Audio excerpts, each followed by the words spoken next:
Hi everyone, welcome back to my channel. ஒரு வயசுக்கு மேலே இருக்க குழந்தைங்களுக்கு பாத் பவுடர் எப்படி பண்ணுறது, என்னென்ன இன்க்ரீடியன்ட்ஸ் வேணுன்றது தான் இந்த வீடியோவில் நான் சொல்லியிருக்கேன். குயிக்காக என்னென்ன இன்க்ரீடியன்ட்ஸ் வேணுன்றதை பார்த்துடலாம். ஃபர்ஸ்ட் கடலைப்பருப்பு. கடலைப்பருப்பு ஒரு 1/2 கிலோ அளவுக்கு நீங்கள் வாங்கிக்கோங்க. வெயிலில் போயிட்டு வரதால் ஃபேஸில் வர டேனு அதெல்லாம் ரிமூவ் பண்ணிவிட்டு, எக்ஸ்ட்ரா ஆயிலெலாம் ரிமூவ் பண்ணிவிட்டு ஸ்கின்னுக்கு நல்ல பிரைட்னஸ் கொடுக்கும் கடலைப்பருப்பு. நெக்ஸ்ட்டு பச்சைப்பயிறு. பச்சைப்பயிறு 1/2 கிலோ அளவுக்கு நீங்கள் எடுத்துக்கலாம். இது ஸ்கின்னில் ஏற்படுற ட்ரைனஸ் எல்லாம் போக்கி ஒரு நல்ல ஸ்கின்னுக்கு நல்ல மாய்ஸ்சரைசிங்காக, நல்ல ஒரு ஹைட்ரேட்டிங்காக ஸ்கின்னை வச்சுக்கிறதுக்கு இது யூஸ் ஆகுது. And next rose petals. Rose petals நீங்கள் பன்னீர் ரோஸ் வாங்கிக்கலாம். நல்லா வாஷ் பண்ணிவிட்டு அந்த பெட்டல்ஸை ஒரு காட்டன் கிளாத்தில் இந்த மாதிரி நிழலில் வச்சு காய வச்சு எடுத்துக்கோங்க. ரோஸ் பெட்டல்ஸில் என்ன பெனிஃபிட்ஸ் இருக்குதுன்னு பார்த்தா, ஸ்கின்னில் வர அலர்ஜிஸு, ரெட்னஸ்ஸு, ஏதாவது தேவையில்லாத இரிட்டேஷன்லாம் இந்த ரோஸ் பெட்டல் யூஸ் பண்ணுறதால போயிடும். ஸ்கின்னுக்கு நல்லா பளபளப்பு தரது மட்டும் இல்லாமல் ஸ்கின்னில் ஆல்ரெடி இருக்க அந்த ஈரப்பத தன்மையை வெளியில் போகாமல் லாக் பண்ணி வச்சுக்கும். நெக்ஸ்ட் ஒன் ஆவாரம்பூ. ரோஸ் பெட்டல், ஆவாரம்பூ ரெண்டுமே நீங்கள் 250 கிராம்ஸாகவும் எடுத்துக்கலாம், இல்லை 500 கிராம்ஸாகவும் எடுத்துக்கலாம். ஆவாரம்பூ யூஸ் பண்ணி குளிக்கும்போது நம்ம ஸ்கின்னுக்கு ஒரு நல்ல ஷைன் இருக்கும், நல்ல க்ளோ இருக்கும். ஸோ அதனால தான் எல்லா ஸ்கின் சம்மந்தமான ஒரு பவுடர் அரைக்கும் போதும் ஆவாரம்பூ மெயினாக யூஸ் பண்ணுறாங்க. நெக்ஸ்ட் ஒன் வெட்டிவேர். ஸோ வெட்டிவேர் யூஸ் பண்ணுறதால என்ன பெனிஃபிட் பார்த்தா, நல்லா அந்த போர்ஸ் எல்லாம் நல்லா க்ளீனாக கிளென்ஸ் பண்ணி தரும். ஸ்கின்னோட ரஃப்னஸ் குறைக்கும், கொஞ்சம் சாஃப்டாக மெயின்டைன் பண்ணுறதுக்கு யூஸ் ஆகும். Next white turmeric. ஸோ இது தமிழில் பூலாங்கிழங்குன்னு சொல்லுவாங்க. சீக்கிரமாக வயசான மாதிரி இருக்கிற அந்த ஃபேஸில் ஏற்படுற சுருக்கங்கள்லாம் கம்மி பண்ணி அந்த ப்ரீமெச்சூர் ஏஜிங்கை கம்மி பண்ணி தரும். ஆண் குழந்தைங்களுக்கு நீங்கள் இந்த ஒயிட் டர்மரிக் மட்டும் யூஸ் பண்ணாலே போதும். கேர்ள் கிட்டாக இருந்தால் நீங்கள் எக்ஸ்ட்ராவாக கஸ்தூரி மஞ்சள் சேர்த்துக்கோங்க.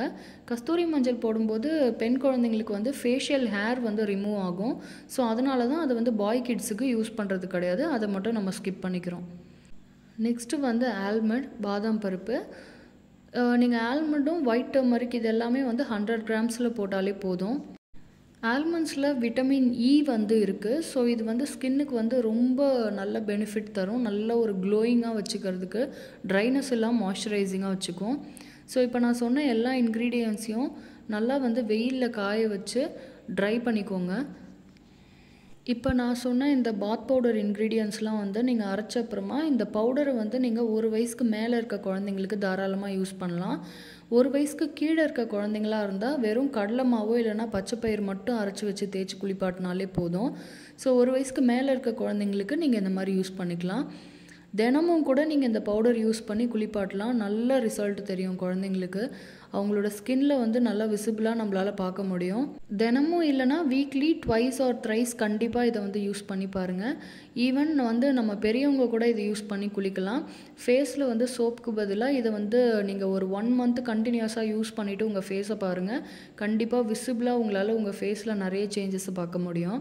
குழந்தைங்களுக்கு இந்த மாதிரி பாத் பவுடர் மட்டும் இல்லாமல் நட்ஸு கண்டிப்பாக கொடுக்கணும். ஸோ முடிஞ்ச அளவுக்கு பாதாம், முந்திரி மாதிரி நட்ஸ் எல்லாமும் கொடுங்க. வெட்டிவேர் நீங்கள் அரைக்கிறதுக்கு கொடுக்கறதுக்கு முன்னாடி இந்த மாதிரி சின்ன சின்னதாக கட் பண்ணிவிட்டு அதுக்கப்புறமா மில்லில் கொடுத்து அரைச்சிக்கோங்க. இல்லைனா அரைக்கும்போது கஷ்டமாக இருக்கும்னு சொல்லுவாங்க. ஸோ பெட்டர் நீங்கள் இந்த மாதிரி குட்டி குட்டியாக கட் பண்ணிவிட்டு போட்டு எல்லா இன்க்ரீடியண்ட்டையும் ஒரு கண்டெய்னரில் மிக்ஸ் பண்ணி எடுத்துகிட்டு போயிட்டு அரைச்சி வாங்கிக்கோங்க. அரைச்சிட்டு வந்ததுக்கப்புறமா உடனே அப்படியே மூடி வைக்காமல் ஒரு பெரிய தட்டில் இந்த மாதிரி கொட்டி நல்லா ஃபஸ்ட்டு ஆற விடுங்க. அந்த சூடெல்லாம் ஆறுனதுக்கப்புறமா நீங்கள் எடுத்து ஒரு கண்டெய்னரில், நல்லா ஏர்டைட் கண்டெய்னரில் போட்டு வச்சுக்கோங்க.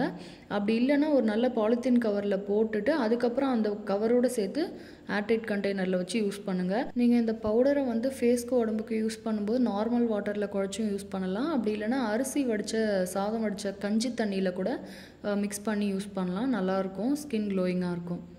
உங்களுக்கு என்னோடய வீடியோஸ் பிடிச்சிருந்தா என்னோடய சேனலை சப்ஸ்கிரைப் பண்ணுங்கள். தேங்க்ஸ் ஃபார் வாட்சிங்.